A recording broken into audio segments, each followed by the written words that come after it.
மாமா பொண்ணை கட்டிக்கிறியா? சொல்லு. சரி சரி சரி பதில் சொல்லு. சொல்லு. மாமா பொண்ணை கட்டிக்கிறியா? சரி பதில் சொல்லு. மாமா பொண்ணை கட்டிக்கிறியா? கட்டிக்கிறியா மாட்டியா? சொல்லு. ஆ புரியல. கட்டிக்கிறியா? நோவா? மாமா பொண்ணை கட்டிக்கடா. ஆமாம் தப்பு. கட்டிக்கிறியா மாமா பொண்ணா?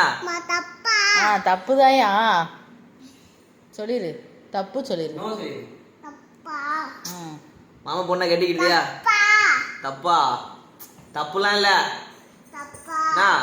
என் பொண்ணு உனக்கு தான். அச்சு நோ சொல்லிடு. என் பொண்ணு உனக்கு தான். Okay okay. நோ இங்க ரச்சு பேட் சொல்லிடு. அப்போ பான் இங்க பாரு அச்சு ஆய் சொல்லிடு. குத்திடவா? குத்து வேணா. அம்மா குத்தட்டா? வா குத்து. அங்கே சங்கில் குத்திடு. அங்கே குத்தவா? சரி குத்திடு. தலையில குத்தவா? குத்து அப்படிதான் குத்து.